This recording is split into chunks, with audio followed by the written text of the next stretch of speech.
While you're watching this video, something strange is happening behind the scenes. Central banks are quietly buying gold, but not telling anyone. These aren't random moves. This is a global, coordinated shift, and no one's talking about it. What are they preparing for, and why are they keeping it secret? In this video, I will share some very interesting details about how countries are buying gold in secret. I will also share with you why they're doing that. And please stay until the end of the video when I reveal why central banks have been hoarding gold like never before. If you're new here, consider subscribing to my channels and following me on various social media platforms. I would love to have you back.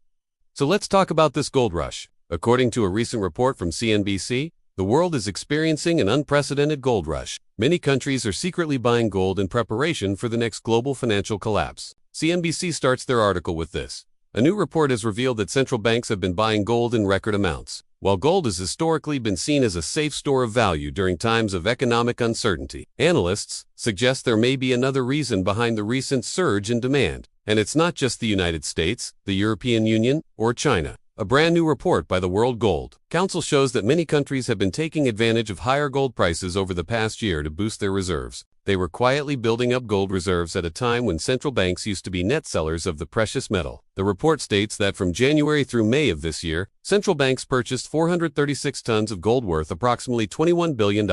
This was the highest half-year total since 1967.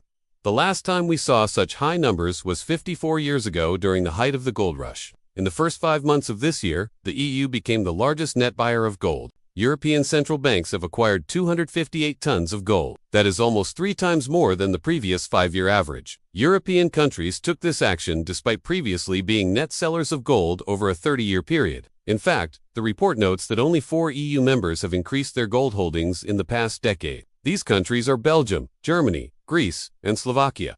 So this is truly a remarkable change. It didn't happen overnight, but it definitely is something that we should pay attention to. And we will talk more about the reasons for this in just a minute. But first, I would like to highlight that this comes after a record-breaking 2022. Last year, central banks bought a whopping 1,136 tons of gold. In 2022 alone, they added 4% of all the gold held by the International Monetary Fund. Why is this important? Well, because it was the 6th consecutive year of record-breaking purchases. And according to experts, this trend is likely to continue in the foreseeable future. There are several reasons why central banks buy gold. Traditionally, it has been seen as a safe store of value and a way to diversify their foreign exchange reserves. However, there may be another reason behind the recent surge in demand. One factor driving the increase in gold purchases is the growing multipolarity in the world. As the unipolar moment comes to an end and the world becomes multipolar, countries want to reduce their dependence on the dollar. Gold is seen as a way to reduce that risk because it is not tied to any particular country or region. In addition to that, geopolitical tensions are also playing a role. For example, Russia has been buying gold to support its economy amid Western sanctions. Also, China has been buying gold to increase its influence on the global stage. India, too, has been adding to its gold reserves. By the way, since January of this year, India has become the second largest buyer of gold after the European Union. During the first 6 months of this year, India purchased 217 tons of gold. All these countries understand that gold is a safe store of value and a way to protect their economies from external shocks. There is absolutely no doubt about that. But there is something else that we need to discuss here. In my recent videos, I shared with you that, in addition to buying gold, many countries are actively minting gold coins. For example, just recently, the Republic of Austria announced that they are minting the first ever 1-ounce gold coin that features the image of the Russian president, Vladimir Putin, on the obverse side of the coin, and the image of Russian military forces on the reverse side. This is certainly a shocking move. Many countries are issuing commemorative gold coins that actually depict war scenes. So what is going on here? Why do we see such drastic changes in the actions that are being taken by countries all over the world? Well, unfortunately, we know that we are approaching a point of no return. When it comes to the decline of our global financial system, all of these countries are preparing for the collapse of the global financial system as we know it. They are taking measures to ensure that they will survive the upcoming crisis. There is no doubt in my mind that these countries are preparing for the worst-case scenarios, even if we don't want to admit that or we don't want to think about it. But these preparations leave us with more questions than answers. For example, how bad does the EU, Russia, India, and China think the situation will get? Will they be cutting off access to food, water, medicine, energy? What kind of scenarios are they planning for? What are they expecting to happen? Because we know that even if they have gold, they won't be able to buy basic necessities if their populations will need them. So what is the point of stockpiling gold if it won't help regular people? Unfortunately, we can't answer these questions. But what we do know is that even though these countries are preparing for the worst-case scenarios, they don't want their citizens to panic. I've been noticing a lot of fear and uncertainty around the world. Fear of nuclear war, fear of economic collapse, fear of a financial system meltdown.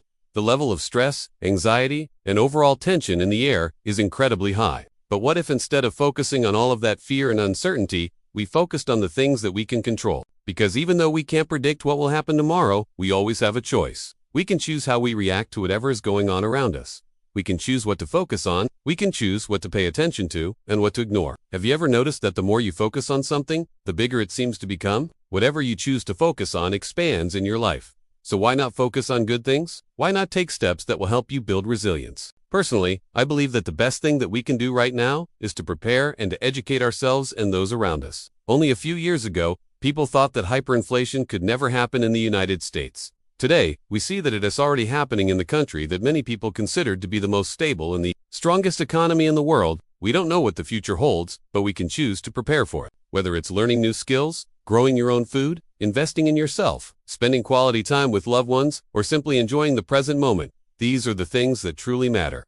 And on that note, thank you for watching this video. If you enjoyed it, you might also want to watch another video I recently uploaded with more details about the gold rush that is currently taking place around the world. I will provide more information below. Thank you for watching. If you enjoyed this video, you might also want to watch another video I recently uploaded with more details about the gold rush that is currently taking place around the world.